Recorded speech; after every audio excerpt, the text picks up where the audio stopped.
Welcome, bronies!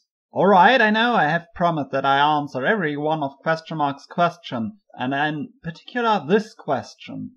Why make I the channel in the first time? But my job has drained so much time out of me that I was exhausted last week, so I have just now the time to review the recent episode. Today I will change the appearance in the channel a lot, but I will tell you later what exactly I would change. Welcome by On Second Look, PPOV, Pony Point of View. Yay, a Rashomon episode! Alright, for your young'uns, a short explanation. Akira Kurosawa had made a film and told a story, which is now a classical piece for television, and many shows had done an adaptation. So, the most interesting aspect in this film and in the episode was the so-called Rashomon effect. This is the effect that your own perception and point of views changed your part of reality by your own motivation and the interpretation of the objective reality into a subjective one. Or shorter, you see only what your subjective mind is willing to show you. Honestly, the point of view from the three main characters are interesting and shows us how the pony sees the other one and the other two. Rarity seeks the blame by Applejack and blames her to be too adventurous and even risky.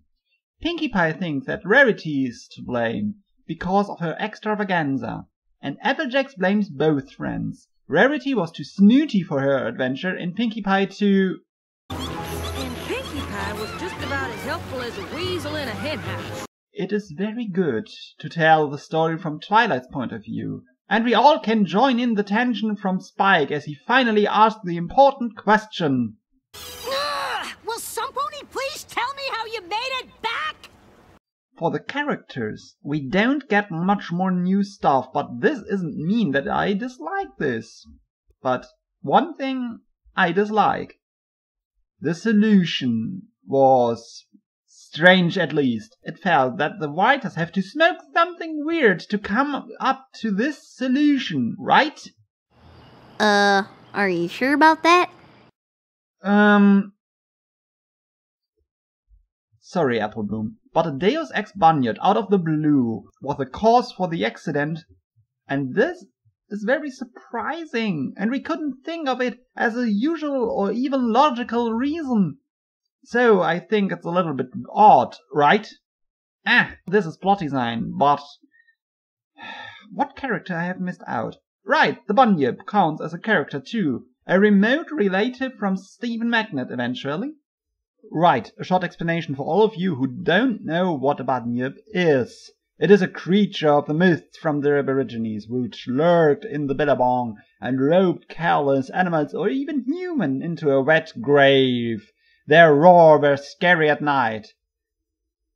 Alright, our vision is more kid-friendly. Back to the ponies, right? We don't have more of them at all. Even during Twilight's passing through Ponyville, no pony was visible. So, no more background activities in this episode. Strange. Now the scenery for the second point of view. The retelling of the journey with a small I am the king of the world moment from Rarity and Applejack's story is really funny. On the other hand, Pinkie Pie's was dumbed down a lot. I enjoyed the revelation that everyone simply wanted the best and didn't see what the others have planned. As usual, the ponies are poor communicators. Wait a second. Again, this episode feels like it matches an earlier season better.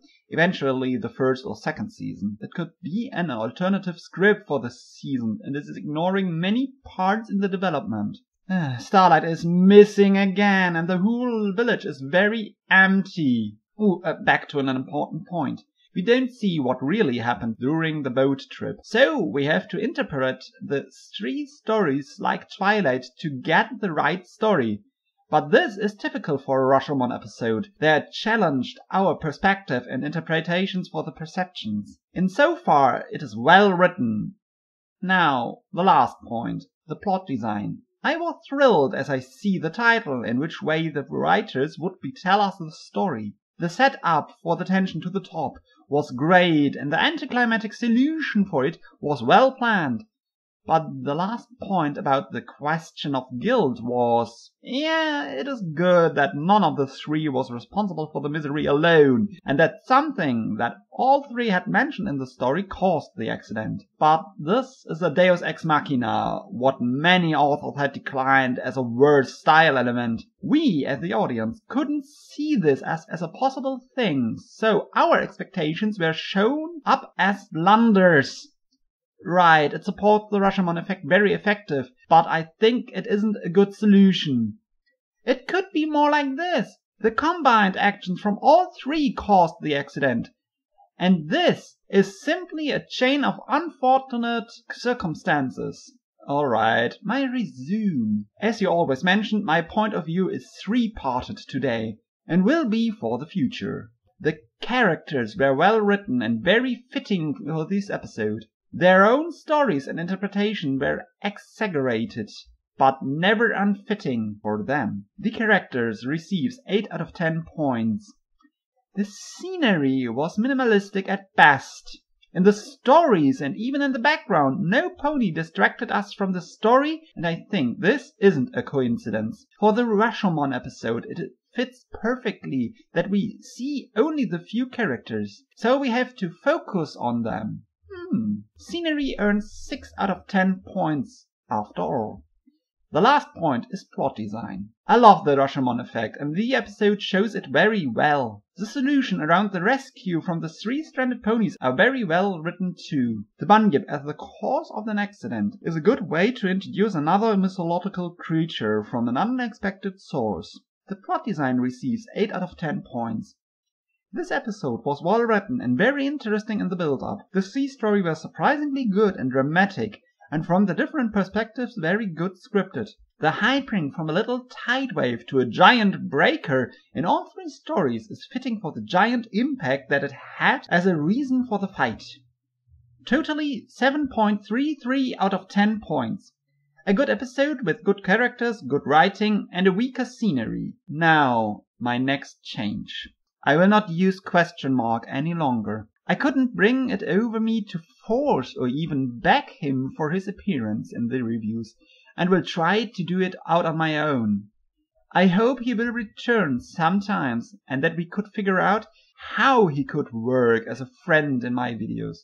So long you will see that my style will change a little bit, and sometimes I won't be focused as I was back then. But neither or less, I thank you for your visit and hope you enjoy the last 3 episodes together with me. Yours truly, Redhatbrony.